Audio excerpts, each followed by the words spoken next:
दोस्तों, मेरा नाम पीयूष है।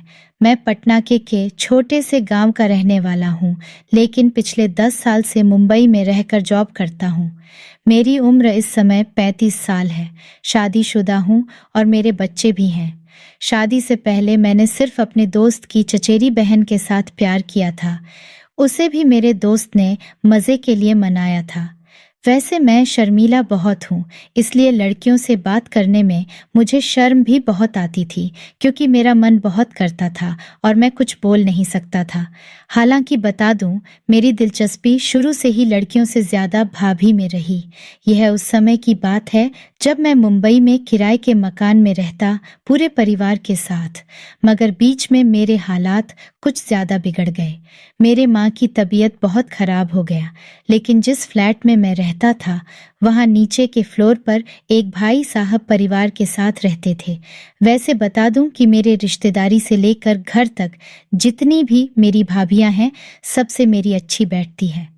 हालांकि अपने बारे में मैं इतना ज़रूर बोलना चाहूँगा कि मैं शर्मिला के साथ साथ बेहद भरोसा वाला और ईमानदार व्यक्ति हूँ। इसलिए कभी किसी भाभी के साथ जबरन नहीं किया, वरना सब निपट चुकी होती।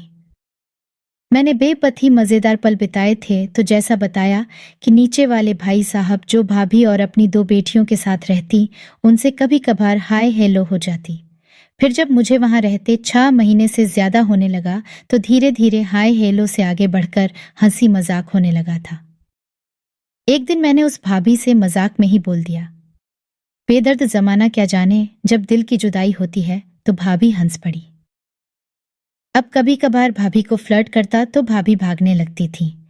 एक दिन मैं काम पर नहीं गया था। भाभी की दोनों बेटियां स्कूल गई थी। भाई साहब भी काम पर चले गए थे। वह बोली, फिर क्या मूड है? तो मुझे लगा आज भाभी को नहीं बोला तो कभी नहीं बोल पाऊंगा, तो मैंने मजाक में ही बोल दिया था। वह बोली, फालतू बात मत करो। मैंने कहा, आज तो लेकर रहूंगा इसी में। तब तक मैंने अपनी बातों से पिघला चालू कर दिया। वह भी मेरे बातों में आ गई। भाभी मुझे डराने के लिए ऐसा बोल रही, और तब तक मैं भाभी को लेकर उनके घर के अंदर आ गया था। यहाँ बता दूं कि इसके पहले भाभी से पूछ लिया था, भाई साहब आपको कैसे सेवा देते हैं और क्या क्या करते हैं? तो भाई साहब उतना ध्यान नहीं देते थे, और करते भी तो नॉर्मल, उन्हें अब ज्यादा ये सारी चीजों में ध्यान नहीं रहता था। तो मैंने भाभी को कहानियां पढ़वा थी और बता चुका था कि कहानियां पढ़ने से ज्यादा मजा आता है भाभी। असली मजा तभी है जब दोनों खुलकर मजे ले। हालांकि अंदर में आने के बाद भाभी का विरोध ना के बराबर हुआ था। वह ये कंफर्म करना चाहती थी कि मैं विश्वास लायक हूँ या नहीं। उन्हें डर था कि कहीं मैं किसी से बोल ना दूं। मैंने भाभी को बताया, भाभी मैं वैसा इंसान नहीं हूँ, और धीरे धीरे भाभी के करीब चलता गया। वह भी यह सब देखकर बहुत ज्यादा खुश थी। मैंने देखा कि भाभी की खुशी का ठिकाना नहीं रहा था। भाभी बोली, जो करना है जल्दी करो, यह सब मैं नहीं करूंगी। मैंने कहा, ज्यादा बोले तो वह गुस्सा हो जाएगी, इसलिए फिर मैं भी ज्यादा परेशान न करते हुए उनके अनुसार ही उनको सेवा देता रहा। फिर इन सब के बीच में वह पूछने लगी कि अपनी पत्नी के बगैर कैसे रहते हो यहाँ। मैंने कहा, मन तो मेरा भी नहीं लगता, पर क्या करें, मेरी माताजी का तबीयत कुछ दिनों से सही नहीं चल रही है।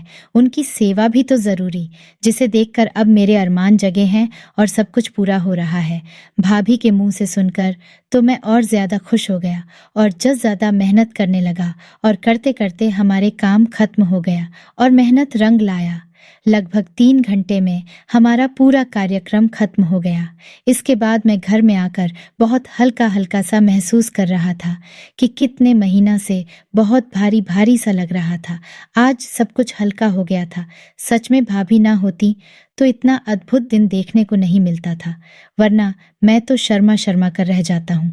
सच में अब उनकी वजह से मैं भी बहुत खुश हूँ। काम से जब मेरा मन नहीं करेगा, तब मैं जाकर मेहनत कर सकता हूँ। दोस्तों, अगर आपको कहानी पसंद आई तो वीडियो को लाइक करें और चैनल को सब्सक्राइब करना ना भूलें। धन्यवाद।